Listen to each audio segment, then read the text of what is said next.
كنتم خير أمة أخرجت للناس. دوستو کافی دن سے ہمارے بہت سارے ساتھی کمنٹس کر رہے تھے اور پوچھ رہے تھے، جو بہت سارے شاید نئے ساتھی رہے ہوں گے، ان کو بیچاروں کو پتہ نہیں تھا، تو کہہ رہے تھے کہ یہ تعلیم کسے کہتے ہیں، گھر کی تعلیم میں کون سی کتاب پڑھی جائے، اور ملاقات کیا ہوتی ہے، انفرادی ملاقات کیا ہوتی ہے. بے شک یہ بڑے اہم سوال ہیں، تو میں نے سوچا اپنے ان بھائیوں کی خواہش کو پورا کرتے ہوئے میں ایک ویڈیو اس پر ہی بنا دیتا ہوں. تو دوستو تعلیم کیا ہے؟ تعلیم جو ہے وہ ایمان کو بنانے کا بہترین ذریعہ ہے. فضائل کی تعلیم ایمان کو بنانے کا بہترین ذریعہ ہے، بہت مؤثر عمل ہے، نہایت پر اثر انداز میں جو ہے یہ ایمان کو بنانے میں کام آتا ہے. تعلیم کیا ہے کہ فضائل اعمال کی تعلیم، فضائل صدقات کی تعلیم اور منتخب احادیث جو 3 کتابیں دی گئی ہیں، بتائی گئی ہیں بنگلے والی مسجد کی جانب سے، ہمارے اکابرین نے ان 3 کتابوں کی تعلیم کرنا ہے. دوستو آگے بڑھنے سے پہلے ہمارے چینل کو سبسکرائب ضرور کر لیں اور ہماری ویڈیوز کو زیادہ سے زیادہ لوگوں تک شیئر کریں. اور مسجد کی تعلیم میں ایک دن فضائل اعمال اور فضائل صدقات ان 2 کی تعلیم کرنا ہے، اور دوسرے دن منتخب احادیث کی تعلیم کرنا ہے. شروع کر دیں 10 منٹ 15 منٹ سے، اس کو لے کے جانا ہے 1.5 گھنٹے تک، کہ 1.5 گھنٹے تک مجاہدانہ صفت کے ساتھ بیٹھ کر تعلیم کریں. اگر 1.5 گھنٹہ نہیں کر پاتے ہیں تو کم از کم کے درجے میں 10 15 20 منٹ تو تعلیم ضرور کریں.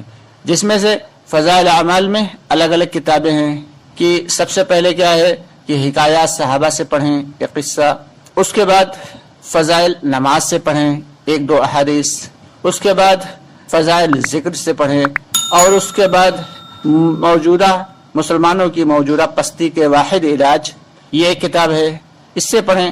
تو یہ کئی کتابیں ہیں، ان تمام کتابوں سے پڑھنا ہے. ہاں فضائل رمضان جو ہے وہ کب پڑھنا ہے؟ جب شعبان کا مہینہ شروع ہو جائے تب فضائل رمضان کی تعلیم شروع کر دیں، تاکہ رمضان کے فضائل بھی ہم سب کے سامنے آتے رہیں. اور اس کے بعد جو فضائل درود ہے، فضائل درود کے بارے میں آتا ہے کہ وہ تنہائی میں اکیلے پڑھیں، یعنی سب لوگ ساتھ میں نہ پڑھیں، بلکہ زیادہ بہتر یہ ہے، زیادہ مؤثر عمل یہ ہے کہ فضائل درود کو انفرادی طور پہ پڑھیں.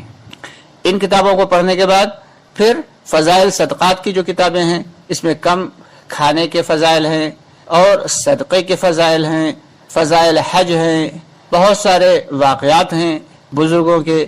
تو ان تمام کتابوں سے بھی تھوڑا تھوڑا سا پڑھیں، تاکہ ہر مضمون جو ہے وہ ہمارے سامنے رہے.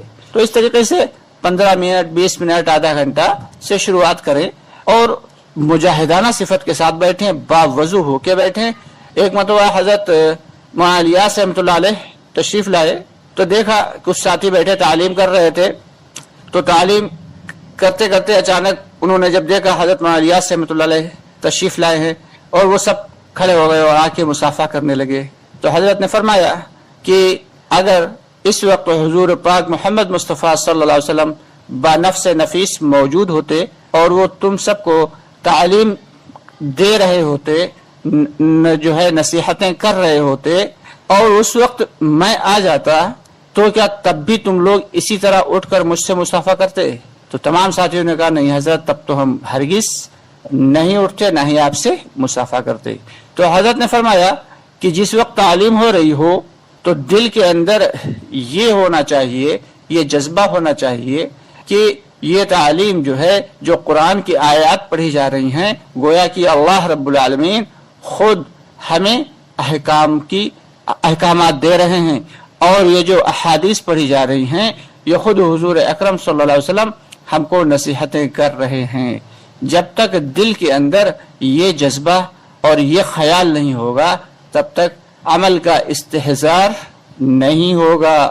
تو اس لیے جس وقت تعلیم ہو نہایت فکر مندی کے ساتھ، نہایت توجہ کے ساتھ اور بہت ادب کے ساتھ بیٹھ کر سننا چاہیے، باوضو ہو کر سنیں. اس سے کیا ہوگا کہ پھر اس تعلیم سے ہمارا یقین بنے گا. تعلیم جو ہے وہ یقین کے بنانے کا بہترین ذریعہ ہے۔ تو اس طریقے سے ہم سب کی ذمہ داری ہے کہ تعلیم جو مسجد میں کرتے ہیں تو اس تعلیم کو اس انداز میں کریں کہ ایک دن منتخب احادیث اور ایک دن فضائل اعمال اور فضائل صدقات سے، اور گھروں کی تعلیم جب کریں گے تو مشورہ کر لیں، گھر کے تمام افراد سے مشورہ کریں کہ بھائی کس وقت تعلیم کی جائے، مشورے سے وقت طے کریں اور پھر طے شدہ وقت کے اوپر تعلیم شروع کریں، چاہے وہ 10 منٹ سے ہی کیوں نہ شروع ہو، لیکن 5 اعمال کے اعتبار سے گھر کی تعلیم ہونا چاہیے۔ اس میں سب سے پہلے کیا ہے کہ قرآن کا مذاکرہ ہو۔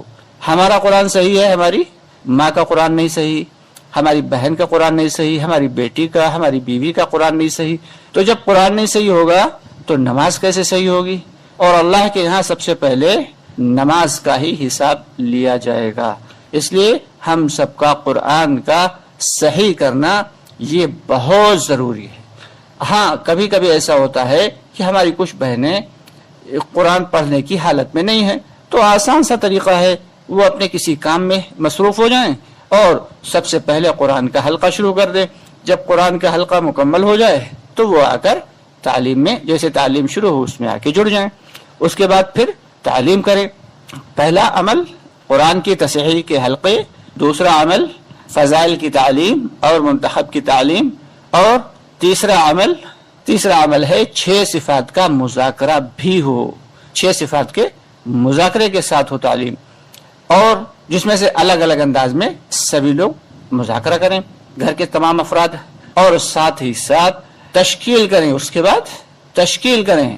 چوتھا عمل ہے ایک دوسرے کی تشکیل کریں، ماں مستورات کی بھی تشکیل ہو اور مردوں کی جماعت کی بھی تشکیل ہو، اور اس کے بعد جو ہے وہ عمل آتا ہے مشورے کا کہ کل بھائی تعلیم کون کرے، کل قرآن کا مذاکرہ کون کرے، کل 6 صفات کا مذاکرہ کون کرے، کل تشکیل کون کرے، یہ باقاعدہ لکھت میں موجود ہو، لکھ لیا جائے اس کو۔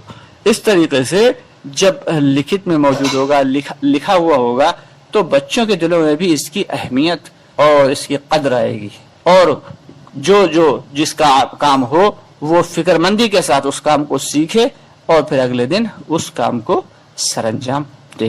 تو دوستو یہ طریقہ کار ہے تعلیم کا کہ گھر کی تعلیم اور مسجد کی تعلیم، یہ دونوں تعلیم ملا کر ایک تعلیم بنتی ہیں۔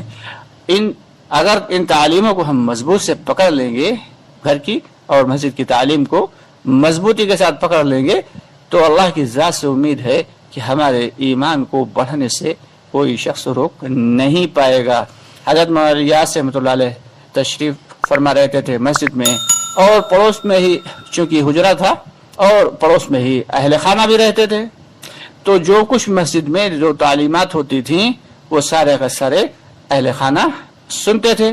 جب گھر والے ساری سن لیتے تھے، پھر حضرت جب جاتے تھے گھر پہ تو کہتے تھے بھائی آؤ گھر کی تعلیم کر لیں، تو گھر والے کہتے تھے کہ ابھی ہم لوگ تعلیم سن تو چکے ہی ہیں، جو جتنی مسجد میں تعلیم ہوئی۔ کہا نہیں بھائی وہ تو مسجد کی تعلیم تھی، اب گھر کی تعلیم تو گھر میں ہوگی۔ اب اندازہ لگائیں گھر کی تعلیم جب گھر کے اندر تعلیم ہوگی، اور جب احادیث کی مجلسیں لگیں گی، قرآن پاک کی مجلسیں لگیں گی، تو اس گھر میں رحمتیں اور برکتیں کتنی تیزی سے اتریں گی۔ لیکن بات ابھی ہماری سمجھ میں نہیں آ رہی۔ فضائل کی تعلیم سے یقین پیدا ہوتا ہے، عمل کرنے کا شوق پیدا ہوتا ہے، اور پھر مسائل کو معلوم کرنے کا جذبہ پیدا ہوتا ہے۔